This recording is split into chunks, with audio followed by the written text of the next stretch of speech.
and I'm hoping my connection stays where it is. Um, it's been a tough week since Monday. If some of you have followed my posts, we lost my aunt on Tuesday about 5 o'clock to a very invasive cancer that we were really sure she would beat. And this kind of cancer was just really invasive. So it's been a week of shock, a week of grief that will continue. But the good news is that all for the last 2 months, I've had a lot of contact with her, actually talking a lot about intuition and following our joy. And so I want to talk about and focus on today joy. And what our intuition is doing is really calling us. Our intuition is our internal calling to joy in our lives, to feel joy, not outside in, inside out, to really feel joy. And if we are not feeling joy in our lives, we are far from our intuition. We are not, and that voice will be very, very quiet and harder to listen to. And I've been talking about the gap. Hey, Jean.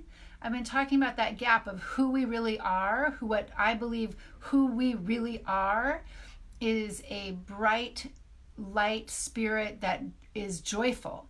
And so our intuition is calling us to that. And then we have the person that is who we're presenting to the world of who we think we should be. And if that gap is far away, then it makes life harder and struggle and harder. And our goal is to close the gap. And in order to do that, we follow our intuition. Now, today, I've been doing a lot of writing. I am a writer. I'm a storyteller. The things that bring me the most joy internally is writing music, writing songs, then going to record them, also dance. And I have one class that I love it is not really a dance class, it is a joy class. It's at Culture Shock Dance Center. And Anthony is awesome. He teaches a bunch of classes there, and I really just needed to be in joy. And you cannot be in his class dancing to hip hop. Hip hop to me is just it's just free. It's such a free form of dancing. Everyone is laughing, everyone is smiling, everyone is singing and dancing. I needed that in my life today. I am very sad.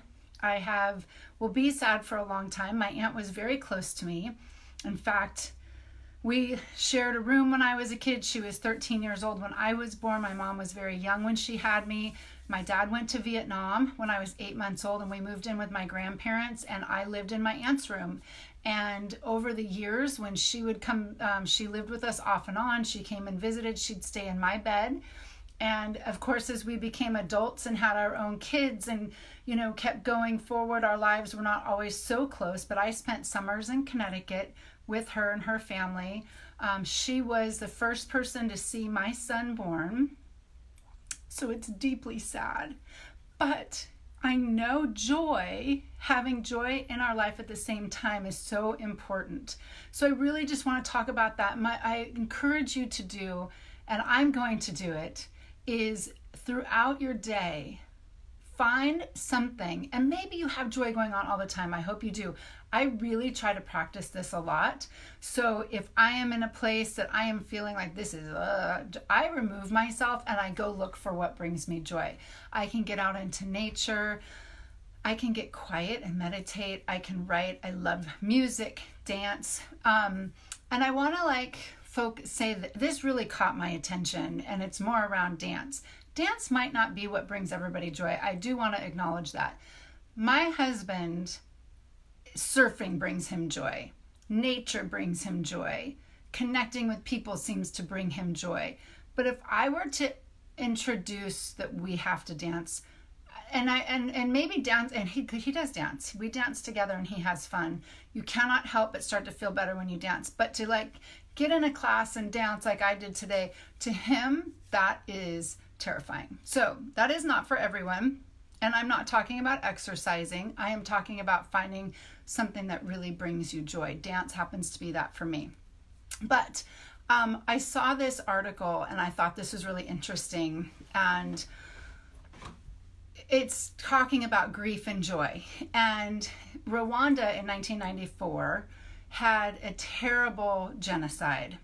And over the years, therapists have gone to Rwanda to try to, and maybe some of you have seen this article, try to help with the grief and the trauma that the people who survived the Rwandan genocide would help them. And so what the trauma counselors were doing was bringing them and this is very American, very Western, bringing them in one-on-one to sit down, talk one-on-one about their story. And as the therapist did this, good intentions, the people that had survived the genocide were getting more and more depressed. And they decided that they didn't want to do this anymore. And they stopped. And what they did instead was they got everyone together in the community of where they were and they danced. They danced their traditional dances, they sang, and they had to bring joy into their lives. If they only sat and talked about what happened without actually bringing some joy into their lives, it was making them feel worse. I can so relate to that. So in my life, and I shared on Monday that I know without a doubt that my primary purpose here right now is to stop the family trauma that has gone on for generations in my life and not pass that on to my son and to future generations. And I do that really pretty regularly. I speak. I talk a lot about what happened in my family, not just to me, but in my family, all the way back in generations. I write about it. I'm publishing stuff. I write songs. But in that, I do have to balance out joy.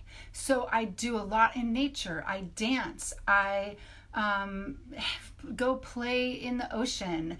I do what my intuition calls me to do. I'm going to end with this because this kept coming to me today to talk about. But so when my dad passed away, I think it'll be 11 years in July. He just passed away July 24th, 11 years ago. I was in a turning point and transition in my life.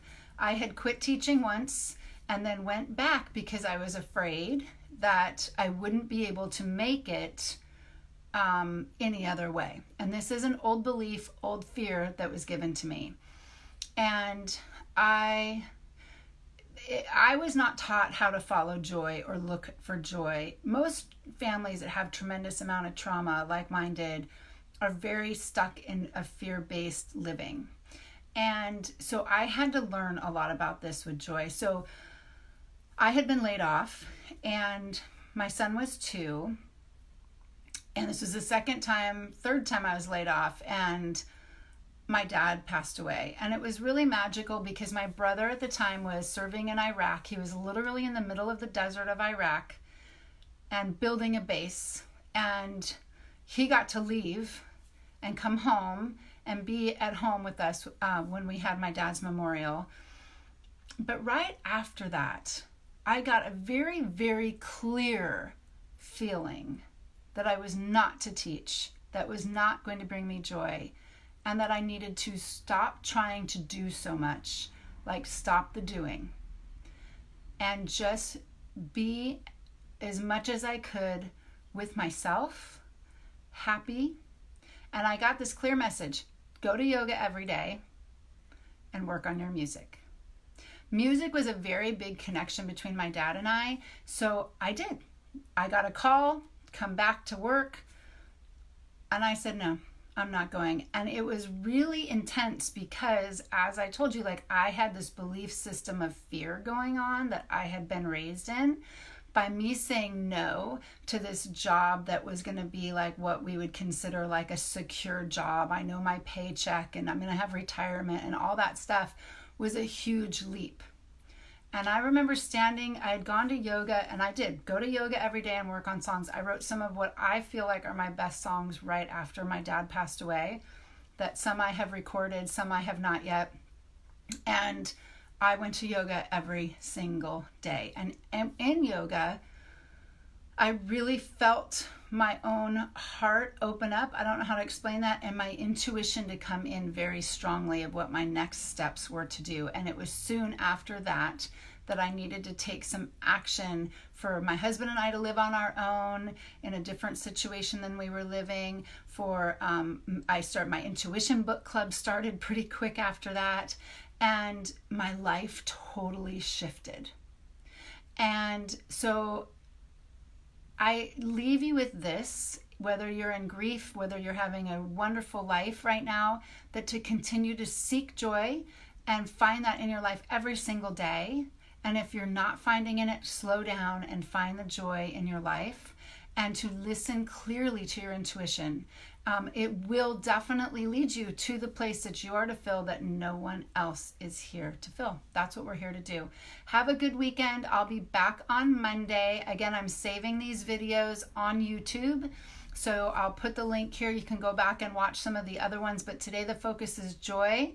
And you know what? I would absolutely love, because I know how I find joy, but everyone might find joy different. So if you have a specific thing that brings you enormous joy, will you please message me? I'd love to be able to hear all the ways that people find joy. Have a good weekend. I'll be back Monday.